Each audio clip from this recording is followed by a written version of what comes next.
Assalamualaikum warahmatullahi wabarakatuh. Halo, apa kabar anak-anakku 10 farmasi?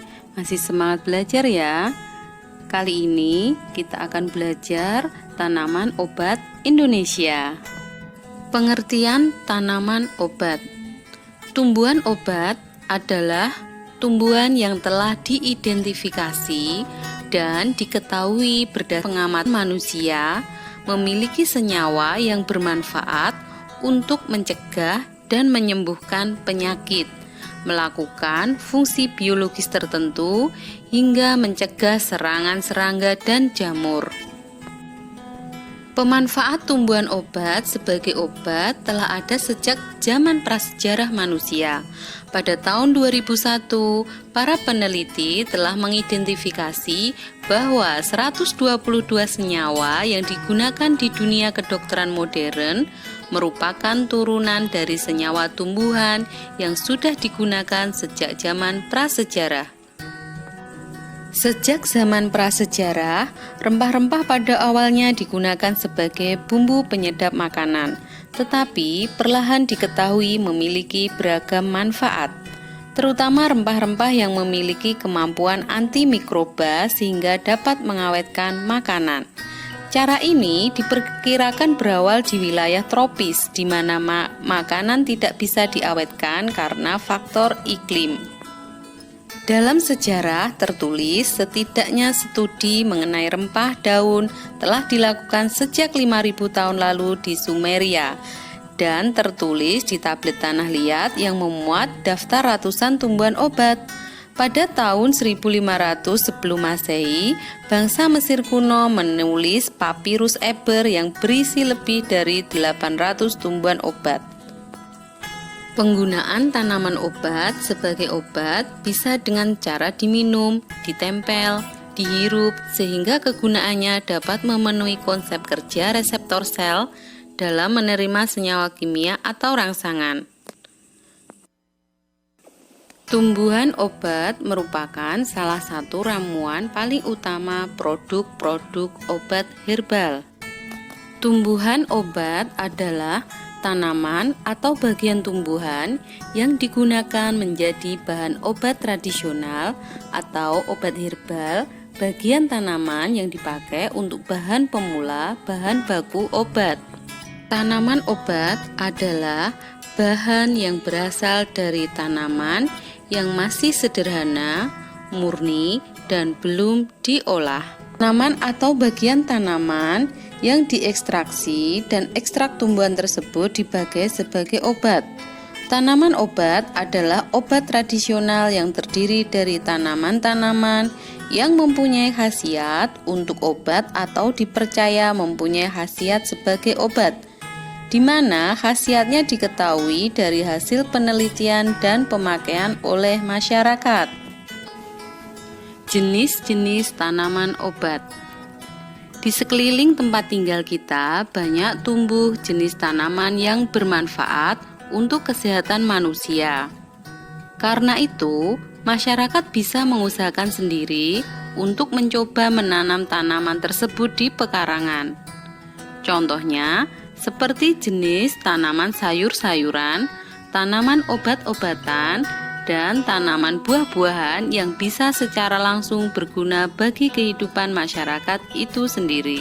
Jenis tanaman yang berkhasiat obat contohnya kumis kucing, jambu biji, pandan wangi, temulawak, kunyit, jahe, lengkuas, tapak dara, dan lain sebagainya. Tanaman obat adalah salah satu bahan utama produk-produk jamu obat tradisional, yaitu obat yang berdasarkan pengalaman turun-temurun dibuat dari bahan atau paduan bahan-bahan tanaman. Jenis tanaman obat adalah yang pertama, tanaman atau bagian tanaman yang digunakan sebagai bahan yang digunakan sebagai jamu. Yang kedua adalah tanaman atau bagian tanaman yang digunakan sebagai bahan pemula, bahan baku. Yang ketiga, Tanaman atau bagian tanaman yang diekstradisi dan ekstrak tanaman tersebut digunakan sebagai obat. Bagian-bagian tanaman yang digunakan sebagai obat adalah sebagai berikut. Yang pertama adalah daun.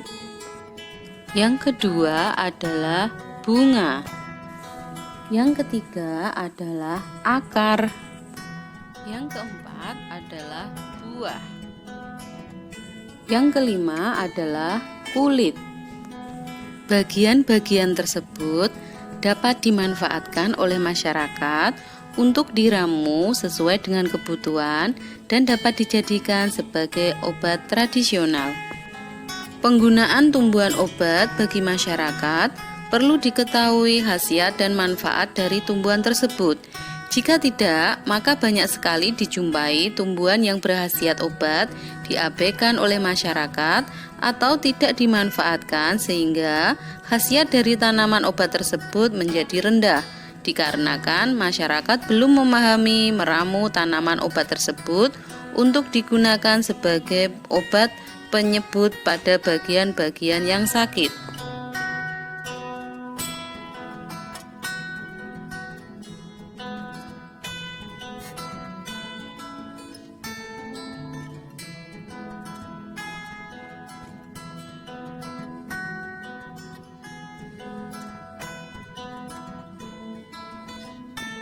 Manfaat tanaman obat adalah sebagai berikut.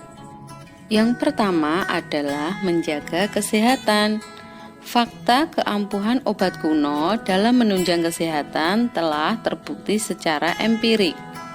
Penggunaannya pun terdiri dari berbagai lapisan, mulai anak-anak, remaja, dan orang lanjut usia. Yang kedua, memperbaiki status gizi komunitas.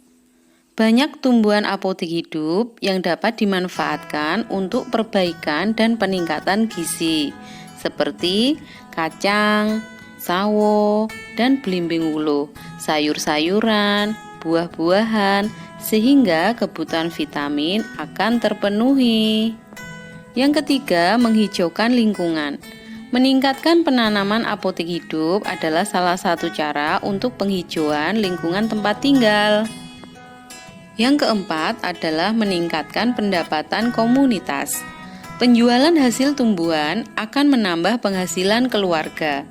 Dari uraian di atas dapat diketahui bahwa tumbuhan pekarangan rumah selain dapat digunakan untuk peningkatan gizi keluarga, juga menjadi pelestarian lingkungan dan meningkatkan pendapatan komunitas. Untuk itu, pembudidayaan tumbuhan yang bermanfaat bagi kehidupan komunitas perlu dilestarikan dengan baik. Tanaman obat yang ditanam di pekarangan rumah penduduk memiliki banyak manfaatnya. Selain dapat dijadikan menjadi obat kuno yang diramu dan dibuat menjadi obat, tumbuhan tersebut dapat dimanfaatkan untuk menambah pendapatan keluarga. Dengan demikian, di samping dijadikan menjadi penyembuhan penyakit, tumbuhan obat-obatan juga dapat meningkatkan pendapatan keluarga. Demikian pembelajaran hari ini. Tetap semangat ya. Semoga apa yang saya sampaikan bisa bermanfaat. Terima kasih. Dan jangan lupa ya, subscribe, like, dan komen. Wassalamualaikum warahmatullahi wabarakatuh.